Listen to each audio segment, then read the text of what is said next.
Hello everyone. In this video, I'll discuss about what are the causes of deficit in balance of payment and how to overcome this deficit in balance of payment.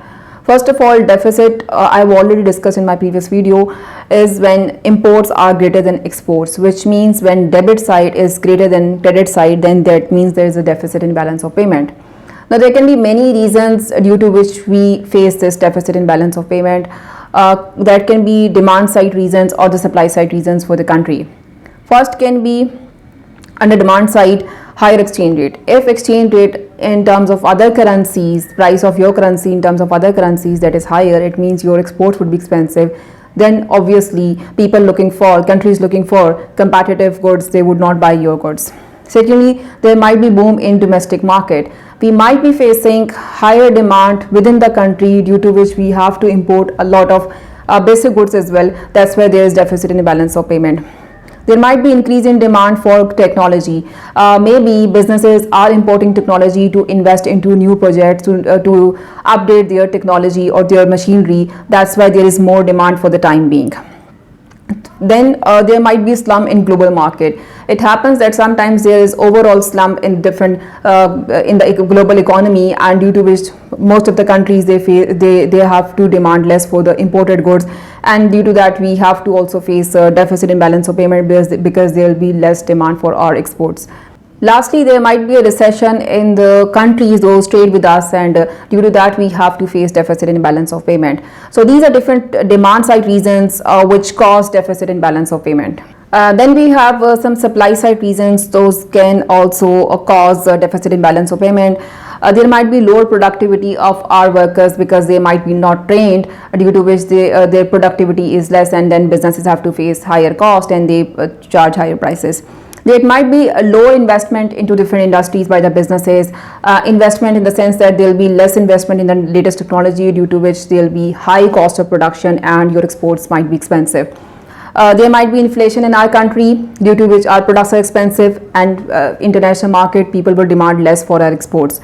There might be less research and development in the especially export related industries. This happens a lot in case of developing countries. They are not researching into new products, into new methods of production. Because of that, they do not have innovative products, and that's why there's less demand for these exports.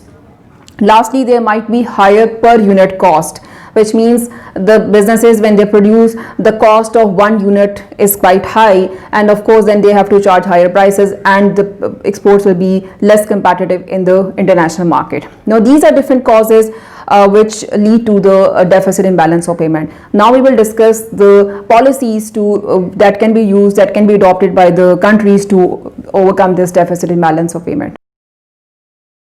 Now let's discuss about how to overcome deficit in balance of payment. There are different policies which government can adopt to overcome deficit in balance of payment. First one is fiscal policy. Now fiscal policy comprises of taxes and government spending. So if we want to decrease demand for goods and services, imported goods and services, government has to decrease incomes of the consumers, and for that government has to use contractionary fiscal policy. That is increase taxes and decrease government spending. Now if government would increase taxes, that means that consumers will have less money to spend, their purchasing power will decrease, and there might be decrease in demand for imported goods. And import is basically one of the component of aggregate demand. So if there is less demand for imported goods, there would be decrease in aggregate demand. Now when the aggregate demand decreases, that is going to affect negatively economic growth, and then there will be chances that there will be businesses those would make some workers redundant, and there will be unemployment increase. And especially if there is inelastic demand for imports, people would still buy those goods even if their purchasing power decreases in the country. So this all you have to evaluate whenever you talk about this policy, fiscal policy, that how it is going to affect. You must talk about the negative side of this as well. Then government can use monetary policy. Again, it will be a contractionary monetary policy, which means decrease in money supply and increase in interest rate. So if there is increase in interest rate, it means people will have less avenues to take loans, credit facilities will be expensive, and they might demand less for imported goods because they'll have less money to spend. But on the other hand, there'll be different expansion plans of the businesses. Those can affect If businesses have already taken loans, it will be expensive to repay those loans, and the new businesses will be discouraged because of this high interest rate. It means domestic market of different goods and services will be affected a lot because of this increase in interest rate.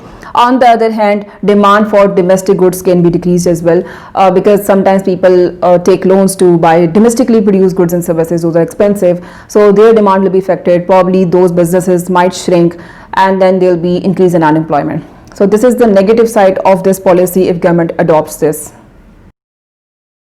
Then government can also use protectionism, that is to protect domestic industries. They can enforce quota, tariff, embargo. For instance, by tariff, if they increase taxes, imports will become expensive and people might not import. But on the other hand, when government imposes these restrictions, there might be retaliation from other countries towards your exports, and then they might discourage your exports, and that will be difficult for the government to see that they are giving support to one industry, but it will be at the cost of other industry. Then if government imposes a tariff, that might be a problem for the industries. Those import raw material, that becomes expensive, and then of course cost increases and they increase prices for those goods. But if government imposes these restrictions, still some people buy imported goods because demand for those products might be inelastic. So this would not be that much effective if government adopt this measure of protectionism. Another way to discourage imports is to devalue the exchange rate. Government can manage exchange rate by devaluing its currency, which will make these exported goods cheaper and the imported goods expensive. But when you devalue the currency, then the other countries might retaliate by devaluing their currency in terms of your currency. And secondly, imported raw material would become expensive for the businesses, and that might create inflation in the country because of expensive goods being produced in the country.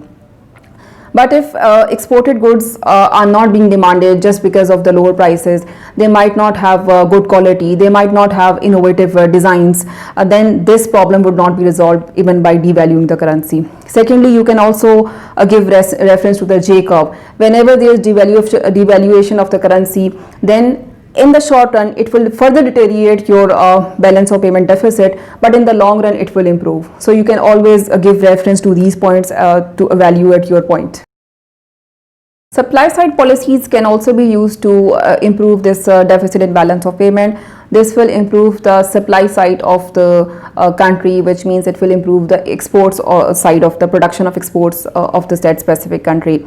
Government can give subsidy to the businesses those are specifically producing exported goods, or they can have training programs for the workers so that there will be more productivity, and the businesses can produce lower price exports. The government can also increase competition within those exported goods businesses so that they will be more competitive, and they try to improve their goods as well as they can charge lower prices. Government can also use these trade union reforms to have better policies for the workers, and so that they'll be more productive.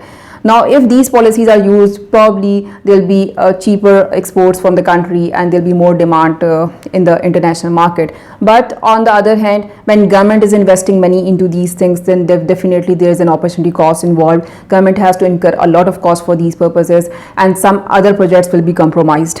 Secondly, these are long-term policies. These would not give you quick solutions. These will work in the long run, and scenario might change in the long run. Those training programs might not be effective for the long run, and because of these policies, these supply side policies might not be effective to overcome deficit and balance of payment. At the end, whenever you have to conclude that which is the best policy to be used by the governments, you must always conclude in terms of long run and short run, because some policies can be effective in the long run but not for the short run.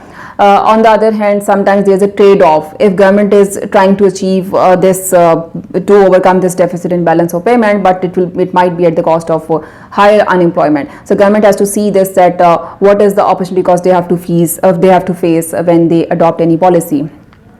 Lastly, you must also comment on this, that how this policy is going to affect different groups. Sometimes it's beneficial for the businesses, but sometimes it's not beneficial for the consumers. So this is how you have to evaluate, you have to conclude your answer. That's all for this balance of payment deficit and its solutions. Thank you for watching the video. Happy learning.